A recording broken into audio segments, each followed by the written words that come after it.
Oh yeah, so what I'm going to do now is give you a rundown of what life is like for me in Bali. Now, you've got to remember, Deb is working in Bali and I'm here as a dependent for Deb. So my life is pretty much staying at home, looking after Deb, looking after our villa. I suppose you could say Deb's my sugar mama. Now, most people that I've met here are in holiday mode still. They're retired usually.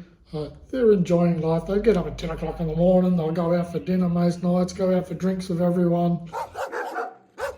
We're a bit different. We get up at 5:30 in the morning because they've got to get Deb off to work. So our day starts real early. I'll make her breakfast, I'll make her lunch, and I'll probably start cleaning the house like all good house husbands should do. Now Deb's work is too far away to drive on the back of a motorbike each day. So she's got a driver that comes and picks her up in the morning. We go make him his peanut butter, we go outside, we have a quick chat. He enjoys it, he gets to practice his English. Now, as you know, Deb and I have spent many years just travelling and not working as much as we normally would work. I have to admit, it's made me into a bit of a tight ass with the budget. Now, a toaster here is $35 to $40. And I bought this thing for $1.50. So this is my toaster.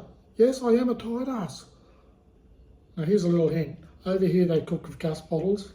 I have bought a second gas bottle, so when my first gas bottle runs out, I can go straight over to the new bottle. It lasts a long time, but you always run out of gas at the most inconvenient times. So get that second bottle. And I think the second bottle cost me about $25 and a refill. So now I just refill the bottles as I go, and a refill's about $3. Now one of the first things you do in a day in Bali is you go to the local markets. And the reason it is the first thing is because it's not so hot, and plus that's when everything is put out on display, and most of it is a lot fresher than it would be by the time you get there at 12 o'clock. By 12 o'clock, most of those shops will be shutting down and heading off home. Everyone goes out early to the markets to get their supplies. Now at the markets, it's generally all fruit and veggies and meat.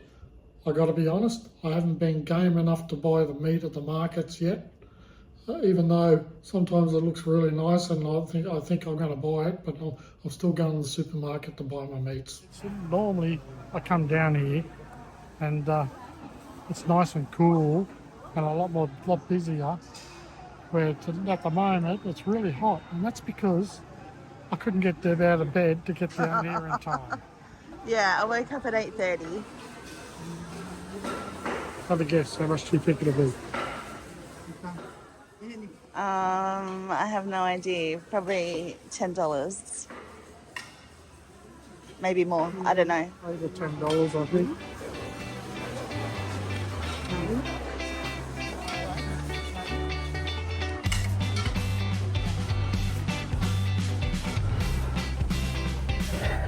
Oh, Alan. There's spring onions over there. Spring onions. Yeah. Yeah. Just one. Well,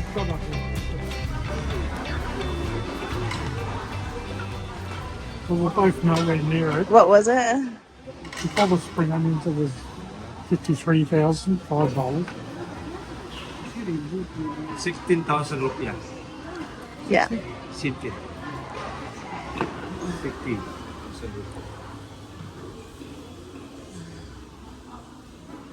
I don't think they're going to get home unbroken like that. Oh, they will.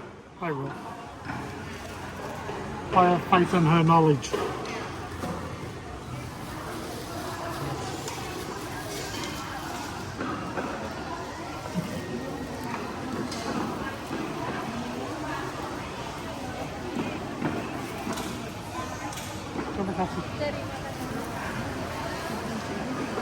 Hello. Okay.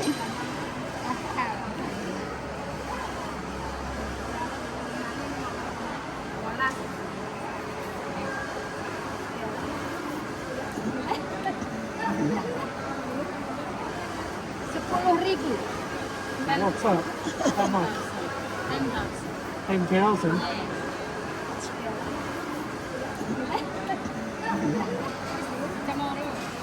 Tomorrow? Okay.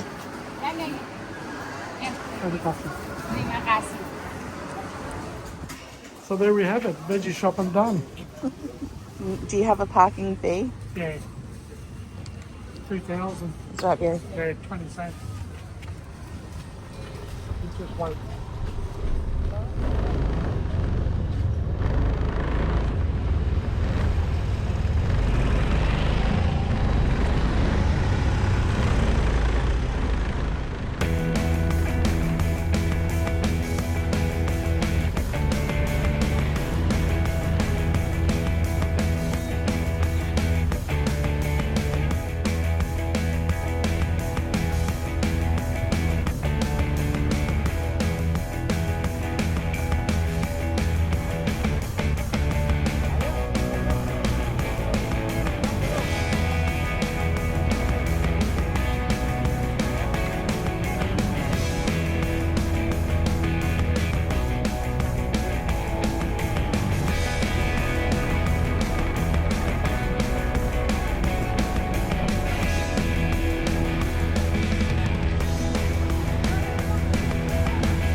You've also got to remember that once you've got a couple of bags of food, it gets a lot more difficult on your bike to store all this stuff. So it's easy just to go up to the local markets, do that shop, then bring it home, then head out again. I'm actually loving getting up at 5:30 in the morning. It's taken me 58 years to get to this stage where I'm just getting the right amount of sleep and I'm getting it at the right times. And I wish I knew this earlier in life, and I wish I could adjust to this earlier in life. But I've been one of those people that loves staying up late to midnight, watching movies and all that sort of thing. Now I'm in bed at 9:30, and if I don't get to bed at 9:30, I'm cranky. Then comes the trip to the local supermarket. Once again, you can only get enough supplies to carry on your bike, so it's no point getting a big trolley's worth. So I take down 2 carry bags, and what I can't get in those carry bags, I don't get. So you need to go down every second day or so to get some groceries, more so than you would at home. I find it is the most costly thing of living in Bali is going to get groceries. The price of groceries isn't as cheap as what it used to be, and being a Westerner, we're looking for specific tastes and specific things that we are used to using, and it's just one of those things. I'm a tight ass. I don't like spending money. I've been here over 2 months now, and going out on the bike, I'm still loving it. I just love that freedom of getting out on the roads, on the bike, and doing the little shops here and there, and seeing different places, seeing all the people doing different things, seeing all the celebrations going on. At the moment, I think it's Ogga Ogga's happening, and they've got all these statues being built everywhere ready for that day. Just seeing things happen in Bali is a great way of living. It's a great thing to enjoy. Everyone smiles. I've said this before and I'll keep saying it. If I go past someone and I smile to them, straight away they smile back. If they do, it's not going to happen in Australia. The Ogga Ogga parade takes place the day before Nepi Day. Now, Nepi Day is the Balinese New Year and the Day of Silence. We were advised that the best place to see the parade was at McDonald's Crossroads in Sanur, and to head up there early because the crowds get big. So after a few hours, the parade started. The purpose of the parade is to ward off evil spirits.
you do have to get used to using bottled water. Everyone, even the locals, ordering the bottled water. I started using like the tap water to clean my brush each morning, and I think that's what sort of gives me a crook belly every once in a while. I've now had to use, I use water bottles and just for everything. I just use bottled water, and you can buy the bottled, you get them delivered. I'll ring up, order a couple of bottles of water, and we're talking 20 litre bottles of water. Within half hour they're delivered, and I've got a little machine that pumps it out, so I just press the button, the water comes out. It's just a change of habit that you've got to get used to. Still wet season, obviously, because we haven't stopped getting rain on and off, on and off. It's part of the adventure, getting that down to that shop and getting back before the rain comes. I'm doing all right so far. I've only had about 3 or 4 times where I've had to put the poncho on, but you don't get cold. That's a good thing.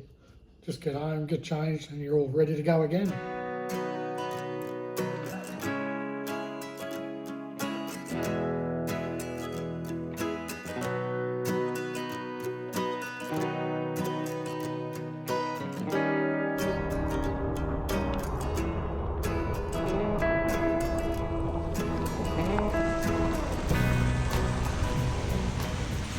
I've waited and waited and waited. This rain's not letting up, so it looks like I'm going to have to ride home in the rain.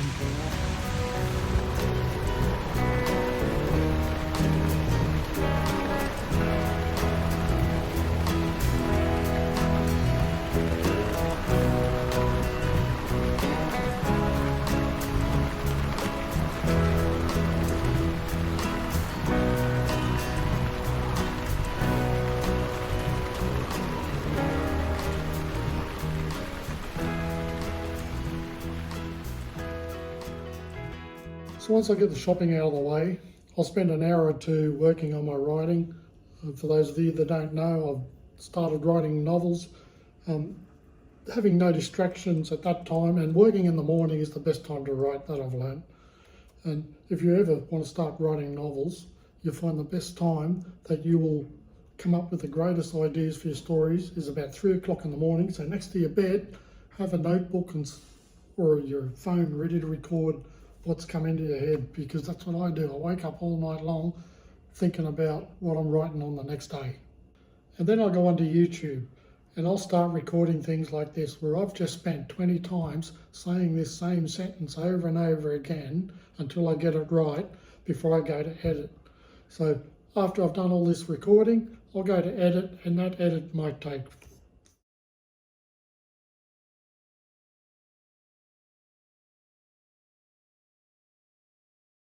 I'll get some washing done. The thing with washing here in Bali, I've noticed, is a lot of times things don't dry as quick as you think they would, even though it's really hot.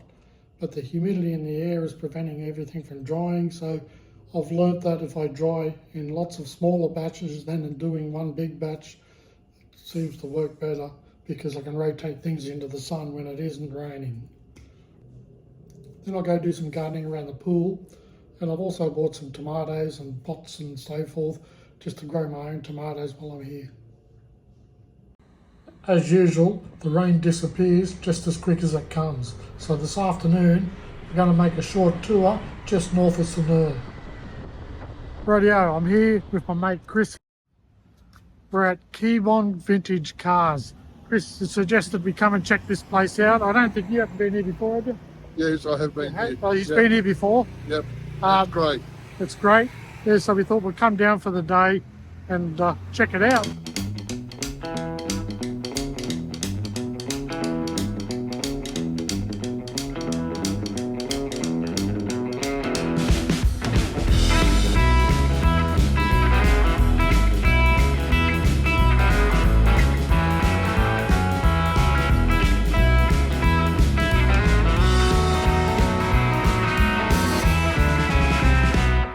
This is a great spot for car lovers. I'm not a big car enthusiast, but I walked out of there with a newfound appreciation.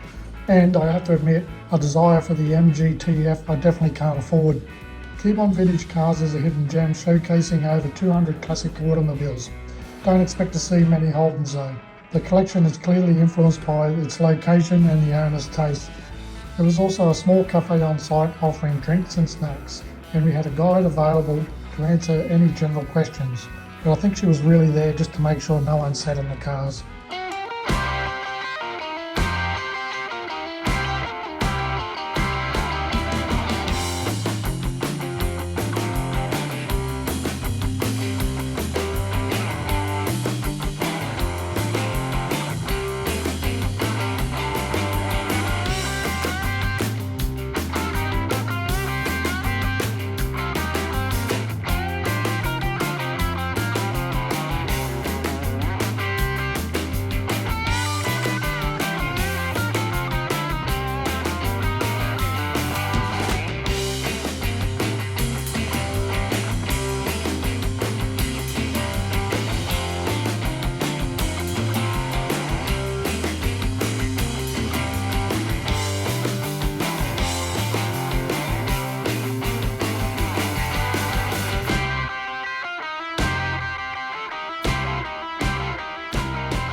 So when we first moved here, I started cooking meals most nights, but we soon worked out that it's cheaper if you go out to restaurants to eat or you order food in.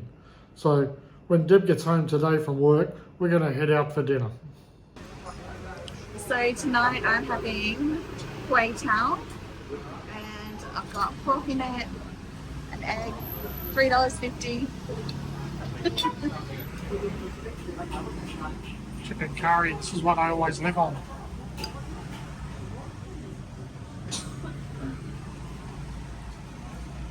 And we're in a little room in Sanur, and his chicken curry is like $3, isn't it? $3. Yeah, $3. And it comes with rice, and his water is 50 cents. If you found this video entertaining, helpful or inspiring, would love for you to consider subscribing to our channel and hitting that notification bell. Subscribing will ensure that you never miss out on any of our future content that we create especially for you.